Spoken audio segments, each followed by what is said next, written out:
Hi everyone, so if you are watching this video, you're going to need to have your notes in front of you and a copy of the periodic table of elements because we're going to need both.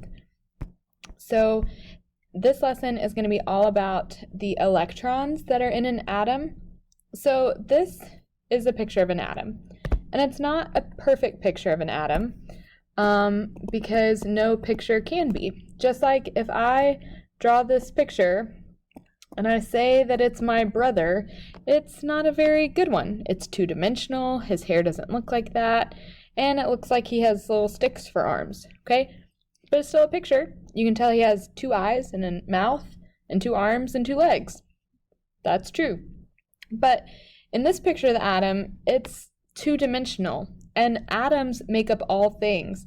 And so if we're three-dimensional, atoms have to be as well. And so at the very center of our atom, this kind of pink circle, although it's red now that I just colored it, that's where the nucleus of the atom is. And the nucleus contains our protons and our neutrons. That's where they're located. So all of the mass of the atom is at the center. The rest has a lot of empty space. But in this empty space are these orbitals where the electrons are. So the electrons float, well, not really float, they're moving all around the nucleus in these energy levels, okay?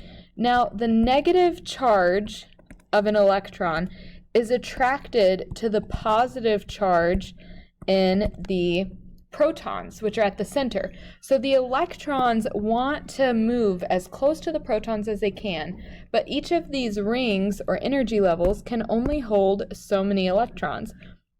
So this first ring around the center of the nucleus represents our first energy level.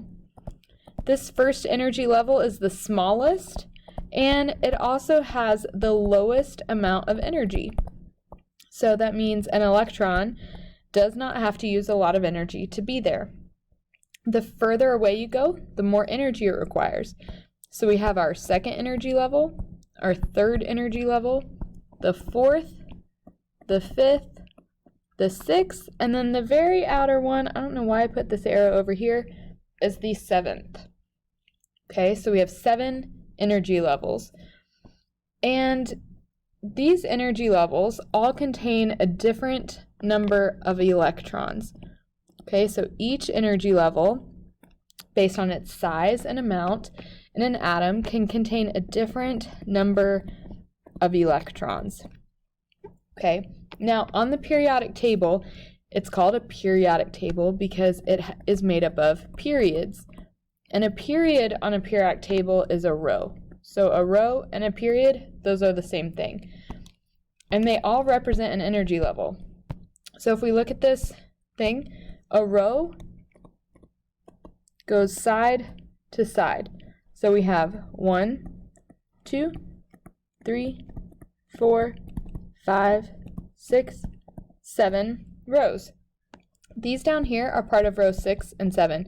They go right here, okay? And the reason why they got taken out is literally so it fits on one piece of paper when we print it. So we have 7 rows, and we have 7 energy levels. So every row represents a energy level. And all electrons have a unique address. This is kind of what we use to help us organize the electrons. Okay, and we call it an address because just like if I sent you something in the mail, it would be an exact amount. Okay, the chemist called the address of an electron the electron configuration. So the electron configuration. So in the energy levels, okay, each energy level contains a different type of sublevel. And this is the area where the electrons are. And each sublevel contains a different number of orbitals. And each orbital can hold 2 electrons. Now, that might sound confusing to you because it's kind of hard to imagine what that looks like. So let's make a comparison. Let's pretend that an atom is like a hotel, okay? In a hotel, we know that the basic structure is that they all have a different number of floors. Well, an atom has a different number of energy levels, and that's kind of like the floor. But on the floor of the hotel, you might have a different number of hallways, and they have their different lengths, right? So some are long hallways, some are shorter hallways. That is kind of like our sublevel. And our sublevels, or our hallways, are called S, P, D, and F. Okay? Now, in the sublevel, again, because they're different sizes, in the same way that a hallway could be a different length, they're going to contain a different number of orbitals. And the orbitals are kind of like the number of rooms that are on the hallway. And in a hotel, they're always going to tell you how many people you're allowed to have in that hotel room. And in an orbital, you can only have 2 electrons. Okay, so that means our electrons go in the orbitals the same way that people go in the rooms. So hopefully that helps you kind of think about it as an organizational structure. And again, metaphors are not perfect. There are things wrong with this analogy, but it helps to get a general overview. Okay? So, you know how if somebody stays on, if you've got your hotel, right? I don't know, let's say it's one of the ones with the tower on the top, because that would be cool. And there's like the penthouse suite at the top. Well, the people who stay at the penthouse, they're the VIP. They're the stars. Woo, they pay a lot of money, okay, to get up there. It costs a lot of money to have the penthouse suite. Well, at an energy level, if you were to get to energy level 7, that would take a lot of energy, okay? And the electrons that are on the highest energy level for an atom are called the valence electrons. So they're kind of like the VIP. So they're called valence electrons, and it's because they're on the highest energy level. Okay, and we abbreviate valence electrons by just adding a V in front of the electron symbol. Okay, so we'll come back to those valence electrons. Let's talk about the sublevels. So remember, in our analogy with the hotel, the sublevels, those are like the hallways. Okay, and each hallway has a different shape, or you can imagine a different length or that sort of thing. And so the S sublevel is shaped like a sphere, okay, which is shaped like a basketball. And then a P is shaped like a dumbbell. Now, when I draw this just now, it's going to look like it's a figure 8, okay, or an infinity symbol, but imagine three-dimensional, like it's a dumbbell that you're using to do curls or bicep works with when you're at the gym. A D sublevel is shaped like a double dumbbell. So it's like if you tried to hold both in your hand at the same time, you would have one that's going this way, and then you would have one perpendicular to it. So it's a double dumbbell. And then the F sublevel, those are just complicated. It would make you start saying curse words that start with F if you tried to draw it, because it's hard, okay? And so remember, S has a very simple shape, which means it requires a low amount of energy to get there. But to get to the F sublevel, those require a lot higher of energy because it's complicated, and so requires more energy. Now, each of these, due to their level of complexity and size and their shape, can contain a different number of orbitals, which, remember, our orbitals, those are like the rooms.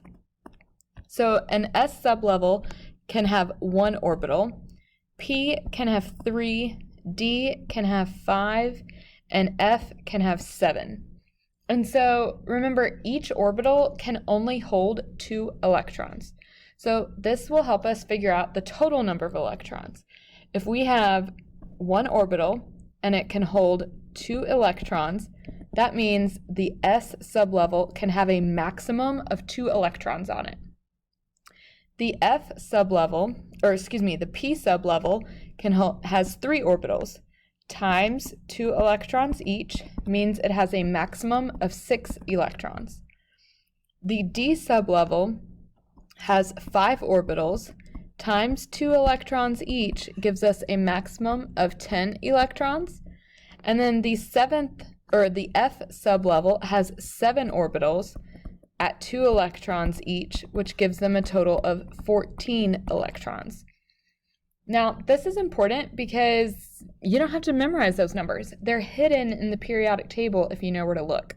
So let's take a look at this blank periodic table to see.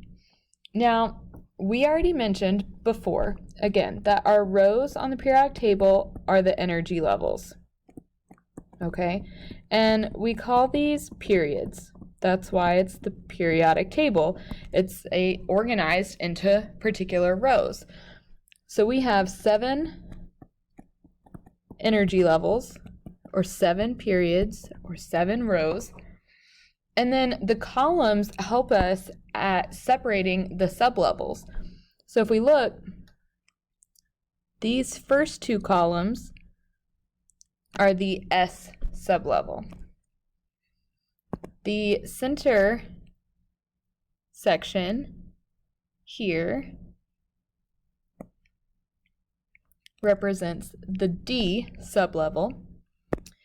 The columns over here represent the P sublevel.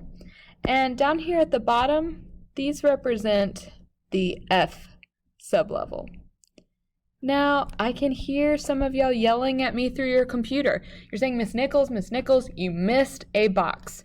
You're talking about this one, right? Okay, I didn't miss it. Notice that it doesn't quite fit in with the P's because even though it's over there, there's just no room for it. It makes a nice little square. But if you look over here, it looks like S is kind of missing a part. Okay, that's because helium as an atom behaves more like the other atoms in column 18. But this box, in fact, it belongs to 1s, okay?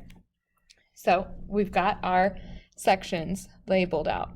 And if you look at one row in each section and count, you'll realize something interesting. So this has 1, 2, 3, 4, 5, 6 boxes in it in section P. And look, section P can only have, or sublevel P can only have 6 electrons. And if we look at D, look, 1, 2, 3, 4, 5, 6, 7, 8, 9, 10. There are 10 right there, and there are 10 in a D sublevel. So that means every box on the periodic table is going to represent a different electron. Okay, so that's kind of how we're gonna roll with it. So your electron configuration, I'm gonna go ahead and oops, I didn't mean to erase my pink. There we go. Let's get that back. And we're gonna erase those numbers. And we're going to look at the electron configuration. So remember, if I were to write the electron configuration, so, or if I wrote the address of the school, right? 4455 Steve Reynolds Boulevard, right? That's our school. And then we would put Norcross, Georgia, with the zip code, blah, blah, blah, blah. Okay, it has different parts. Well, in an electron configuration, the parts kind of look like this. You'll see a big number, then a letter, and then an exponent. The big number in the front represents our energy levels, like what energy level we're on. So what row, the S, or the other, whatever letter it is, it could be P, D, or F, tells us the sublevel, which is our section on the periodic table, kind of like our hallway. And the exponent represents our electrons, or on the periodic table, that would be our box number. Okay, so if I wanted to find something that the address ended in 4s2, I would look at row number 4, section S, number 2, and that would be right here. This first box would be 4s1. The box above it would be 3s1. 3s2. Okay, if I was looking at this one right here, I'm on row number 3, I'm in section P, and when we're counting the boxes, it would be 1, 2, 3. So I'd have 3p1, 3p2, 3p3, and you would keep going. Now, the only time there's a real trick to this is when you look at the D sublevel. In the D sublevel, you have to subtract 1 energy level when you're doing this. And you might be like, well, why? And that's because, remember how we said the shape gets a little complicated when you get to D and F? That makes the 3rd energy level and the 4th energy level overlap. Okay, so here, instead of saying, okay, well, that's 3s1, 3s2, this must be 4d1, that would be incorrect. We have to subtract an energy level. So this would actually be 3d1, 3d2, 3d3, which also means when you get to the row below and you have 5s1, 5s2, this would now be 5 minus 1 would give us 4d1, 4d2, 4d3. Okay, so you kind of just have to remember to subtract 1 energy level. Now, if you get to the F sublevel, here you have to remember to subtract 2 energy levels. So even though this is 6, this would be 4f2, and this one would be 5f2. You have to subtract 2 energy levels because the F sublevel is so complicated in shape and so high in energy that the electrons would rather go to a different energy level than go down the F hallway of the hotel. Imagine it's the one that's right by the elevator and the ice machine and it's always noisy and nobody wants it, okay? It's real complicated, okay? So they'd rather go to a higher energy level, but a more simple sublevel, okay? Simpler in shape, lower in energy, which is why it overlaps. So we've got that, and this is the basics and foundation of electron configuration. Now we're going to actually do 2 examples, and we'll wrap up the video, okay? So the very first thing that you do is you calculate the number of electrons. And remember, the electrons are equal to the protons minus the charge. And if no charge is listed, you assume that it's neutral, which means that the charge is 0. Okay? And so you determine which box on the periodic table is the end point, and this is based on the total number of electrons that you calculated in number 1. And then you start from row 1, box 1, and begin. And you're going to basically learn to read the periodic table. So you're going to read the periodic table. And I know you're like, Miss, I don't understand. Let me show you, okay? So for example, they want us to write the electron configuration. So we're going to practice writing the full electron configuration. If you Google things, and you're like, oh, well, I'm just going to Google this and figure this out. I don't need Miss Nichols to teach me. There are different types of electron configuration, and I need you to learn how to do the full electron configuration. So we're going to look at iron. Okay, so if we find iron on our periodic table, it is right here. It is number 26, which is awesome. Okay, so that means first step, calculate the number of electrons. So if we have iron, it has 26 electrons, and it did not have a charge in the problem. It just said iron. So we assume it's neutral and has a charge of 0. And so 26 protons minus a 0 charge would give us 26 electrons. So that means my ending box on the periodic table would be box number 26. If I had had a charge of +2 or -2, then my box could have been number 24 or number 28, even though that's not the box that iron is in, and that is okay.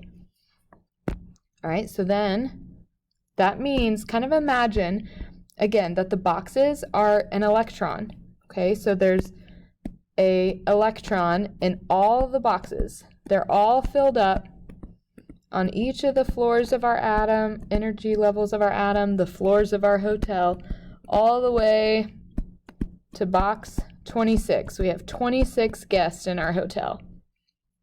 And so what we do is we have to kind of go check on them, see how they're doing. So we start at row 1, box 1, and we read. So the way we do this is we write down our row. So we say, okay, I'm starting at row 1, section S, because remember, this first part here is S. This over here is also part of S. And then we have P. And down here, we have D. Okay, so we start here. We start at 1s, and there are 2 electrons in 1s. So I put 1s, 2. When we're done reading that, we go to row number 2. So I'm on row 2, section S, and I see that there are 2 electrons. So I put 2s, 2. And I keep going across the periodic table, and I'm drawing this arrow to show you how my eyes are moving across the periodic table, horizontally across the row. And now I get to a new section. I'm still on row 2, but now I'm in section P, or sublevel P. And there are 1, 2, 3, 4, 5, 6 electrons. So 2p6. But I have not reached box number 26 yet, so I go to my next row, row number 3. And I say, okay, row 3, section S, 1, 2. So 3s2. And I keep going across the periodic table. I'm still on row 3, but now I'm at sublevel P. And there's 1, 2, 3, 4, 5, 6 6 electrons. Still not at number 26. So if I go here to row 4, I'm at 4s, 1, 2. And remember, we stop because the next one is part of the D sublevel. That's not part of S. So it's 4s2. And when we get to sublevel D, remember, you have to subtract 1. Okay? So instead of being 4D, it's 3D. So it's almost like we're going back to energy level 3, and it's 1, 2, 3, 4, 5, 6, and I stop because that is box number 26. And this would be my answer for that problem. So I'm going to go back and fill that in. So let's go back here. So our electron configuration, so remember we did our calculation, so 26 minus 0 gives us 26 electrons. And so the electron configuration was 1s2, 2s2, 2p6, 3s2, 3p6, 4s2, 3d6. Okay. Now, one thing I'd like to point out is if you add up all of your exponents, the little numbers, they all add up to equal 26, our total amount. And remember how we talked about those VIP electrons earlier, those valence electrons? So if I'm asking you how to calculate the valence electrons, all you have to do is look at for the highest energy level. So we see that the highest energy level is energy level number 4. And in energy level number 4, there are 2 electrons, which means that I have 2 valence electrons. Pretty simple. Let's try example number 2, which is Al plus 3. Okay, so remember, that's our charge, is positive 3. And as a surprise, remember, that's a cation, a positive charge atom, positively charged atom. So let's go back to our periodic table. And let's try this again, but for that new atom. So I'm going to erase my work from before. And again, pre-COVID, I totally would have had laminated copies of the periodic table. Y'all would have an expo marker that y'all would be able to share and kind of make the dots and do on your own. But unfortunately, we can't really do that anymore. So Hopefully you're able to figure it out with just your periodic table on the computer. But we have Al with a positive 3 charge. So aluminum is right here, and it's number 13 on the periodic table. So that means that we have the number of electrons is equal to 13 protons minus our charge, which we have a charge of positive 3. So that means I'm going to put a positive 3 here. Well, 13 minus a positive 3 gives me 10 electrons, which means I'm going to stop at box number 10.